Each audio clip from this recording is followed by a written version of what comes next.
మీరు సినిమాల్లో ఉన్నప్పుడు ఎక్కువ మీతో హీరోయిన్గా చేసిన యాక్టర్ ఎవరు? జయసుధ అండి. జయసుధ. చాలా సినిమాలు చేశాం.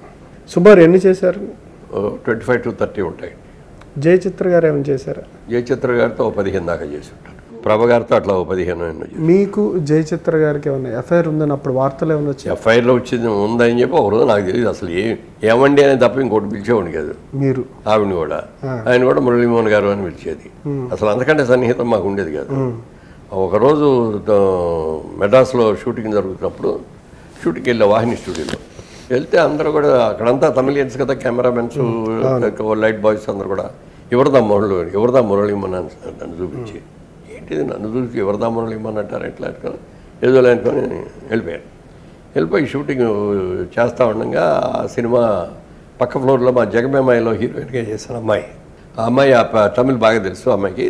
ఆ వార్త చదివి దినతంతి అనే తమిళ్ పేపర్, దినతంతి అంటే ఇప్పుడు ఈనాడు పేపర్లో మెయిన్ హెడ్గా సెకండ్ మెయిన్ హెడ్కి ఎట్లా ఉంటుందో అలాంటి ఆ పేపర్లో సెకండ్ మెయిన్ హెడ్లో జయచిత్రకి నాకు పెళ్ళి అని వేశారు. ఎవరో వచ్చేసి వాళ్ళిద్దరు వచ్చేసి అడిగారు, ఏంటి నిజమేనా మీ ఇద్దరు పెళ్ళి అని వచ్చింది పేపర్లో వచ్చిందని చూపించారు. ఫోటో కనపడుతుంది మా ఇద్దరిది, నాకు చదవలేను, తమిళ్ చదవలేను, నాకు రాదు అని నేను నెగ్లెక్ట్ చేశాను. నేనేంటి అమ్మాయిని పెళ్లి చేసుకోండి, నాకు 2 పిల్లలు ఉన్నారు, వాళ్ళందరూ స్కూల్కి వెళ్ళేసే పిల్లలు, ఇంకా ఈ ఏజ్లో పెళ్ళి ఏంటి అని చెప్పి నెగ్లెక్ట్ చేశాను. 11:30 ఆ టైంకి అయ్యేటప్పటికి అట్టూరు పొంచంద్రరావు గారి దగ్గర నుంచి ఫోన్ వచ్చింది, బాబు ఎక్కడున్నావు అన్నారు.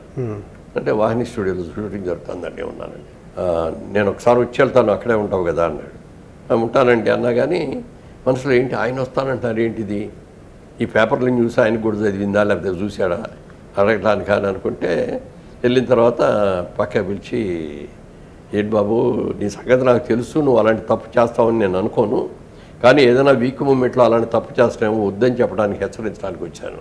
పొరపాటును కూడా అలాంటి పనులు నేను చేయనండి, నాకు అమ్మాయికి ఏ విధమైన ఎఫ్ఐఆర్ లేదు, అసలు అంత క్లోజ్నెస్ కూడా లేదు, ఏమండి అనే పిలుస్తాను తప్ప ఏ రోజున కూడా జయచిత్ర నువ్వు అని మాట్లాడలేదు, మీరు అనేది అంత ఎంతవరకు ఉండాలో అంతవరకు అంతే తప్ప. అప్పుడు ఏంటంటే ఎక్కడన్నా షూటింగ్ షిఫ్ట్ అయింది అనుకోండి, షిఫ్ట్ అవుతా అంటే ఒకే కార్లో హీరో హీరోయిన్లు ఒకే కార్లో పంపేవాడు. అట్లా కార్లో చూసి తర్వాత ఆ టైంలో మేము నెంబర్ ఆఫ్ సినిమాల్లో హీరో హీరోయిన్గా చేస్తున్నాం. అప్పుడు ఇవన్నీ చూసి తమిళనాడులో పెట్టేశారు. అక్కడ ఎల్లో జర్నలిజం ఎక్కువ తమిళనాడులో, బాంబేలో చాలా ఎక్కువ ఉంటుంది, నెక్స్ట్ చెన్నై. అలా రాసేటప్పటికి నాకు ఇక ఈయన కూడా చెప్పేటప్పుడు కోపం వచ్చింది. తర్వాత ప్రెస్ కాన్ఫరెన్స్ అప్పుడు ఎలా చేయాలని చెప్పి చేసి విజయబాబు రెడ్డి గారు నాకు బాగా మా ఊరు, ఆయనది కూడా మా ఊరే, ఆయన సినిమాలన్నీ కూడా నేను అప్పటికే చాలా హీరోగా చేస్తాను. ఆయన దగ్గరికి వెళ్ళి సలహా ఇట్లా వచ్చింది నాకు, అవన్నీ సినిమాల్లో మామూలు రా అవన్నీ వదిలేయి అన్నాడు. రా అంటాడు నన్ను, ఆయన నేను రానేవాడిని, అవన్నీ వదిలేయి అన్నాడు. ఏంటి వదిలేసేది, నాకు నన్ను ఇట్లా చేస్తే నేను వదిలేసి ఎట్లా ఊరుకుంటాను, ఏమైనా సరే దీన్ని లాయర్ నోటీస్ ఇచ్చి కోర్టులో ఇవ్వాల్సింది అన్నాడు. అంటే ముందు లాయర్ నోటీస్ ఇద్దాంలే, కోర్టులో అప్పుడే ఎందుకు అన్నాడు. లాయర్ నోటీస్ పంపించాడు. తర్వాత ఇంటికి వెళ్ళేటప్పుడు ఇంటి పట్టి దగ్గర ఎలా ఉందో తెలియదు అన్నది, మామూలుగా నార్మల్గానే ఉంది. ఇంటి దగ్గరికి వెళ్తే కూడా రాత్రి పడుకున్న తర్వాత భోంచేసి పడుకున్న తర్వాత మా ఆవిడని అడిగాయి, వాళ్ళ పేపర్లో న్యూస్ వచ్చింది నీకేమైనా తెలిసిందా అని. వచ్చింది విన్నాను అన్న. మరి విన్నాను అంటే అడగవే నన్ను ఏమిటి అన్న, మీ సంగతి నాకు తెలియదా, మీరు అలాంటి పనులు చేయరని నాకు తెలుసు, కాన్ఫిడెన్స్ ఉంది అని. మా అమ్మాయి స్కూల్లో అడిగారండి, చిన్నమే 10 ఏళ్ళు ఉన్నాయేమో అప్పటికి, 10 ఏళ్ళు. మీ నాన్నగారికి పెళ్ళి ఉంటుంది కదా, జయచిత్రం చేసుకుంటున్నారంట కదా అన్న. పిలుస్తాను, పెళ్ళికి పిలుస్తాం వస్తావా అందట. పాప అంటే కోపం వచ్చి మర్నాటి ఇట్లా అందరిన తర్వాత నా భార్యకి నా బిడ్డకి కూడా నాకు ఇలాంటి కాన్ఫిడెన్స్ ఉన్న తర్వాత నేనేంది ఎవరికి భయపడాలి అని చెప్పి అప్పుడు ప్రెస్ మీట్ పెట్టి, అలాంటిది ఏమీ లేదండి, పొరపాటు కూడా నాకు భార్య పిల్లలు ఉన్నారు, ఈ పరిధిలో ఇలాంటి తప్పు అని మాత్రం నేను చేయను అని చెప్పి అనౌన్స్ చేశాను. ఆ అమ్మాయి కూడా మా మధ్యలో అలాంటి ఎఫ్ఐఆర్ ఏం లేదు అని చెప్పి ఆ అమ్మాయి కూడా ఇచ్చింది. అట్లాంటిది జరిగింది, అదొక ఇన్సిడెంటే అయ్యా వచ్చినాయి అట్లాంటి. ఆ తర్వాత ఆడేమో పొరపాటు జరిగిందండి అని అతను ఆ పబ్లిషర్ వచ్చి కనపడ్డాడు, పర్సనల్గా వచ్చాడు, రాంగ్ న్యూస్ వచ్చిందండి, ఐఎమ్ సారీ అండి క్షమించండి అంటే అప్పుడు కోర్టు కేసు వేద్దాం అనుకున్నది కూడా వదిలేసాం. అది జరిగిన తర్వాత ఏదో షూటింగ్ కోసం ఇక్కడికి వస్తున్నాం.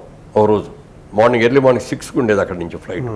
దాసర్ గారేమో ఒక సినిమా కథ చెప్పడానికి వస్తాను, నేను ఒక సినిమాలో సెకండ్ హీరో అయ్యటానికి వస్తాను, జయచిత్ర ఇంకో సినిమాలో హీరోయిన్కి వస్తాను, ముగ్గురు ఒకే ఫ్లైట్కి వచ్చాం. మళ్ళీ అది చూసి అది ఎంత తిరాడే, ఆ రోజున మేము చెప్తే కాదన్నారు, దాసర్ గారి పెద్దరికంలో దాసర్ గారి డైరెక్షన్లో వీళ్ళిద్దరూ పెళ్ళి అక్కడ చేసుకోవడానికి వెళ్ళారని మళ్ళీ వేశాడు. ఇక అప్పటికి అలవాటు అయిపోయింది. ఏదో రాసుకుంటారు వదిలి మనం సిన్సియర్ అయినప్పుడు వాటి గురించి మనం పట్టించుకుంటాడు. తర్వాత సరితికి నాకు పెళ్ళి అన్నారు, సుజాతకి నాకు పెళ్ళి, వాళ్ళ ఇష్టం.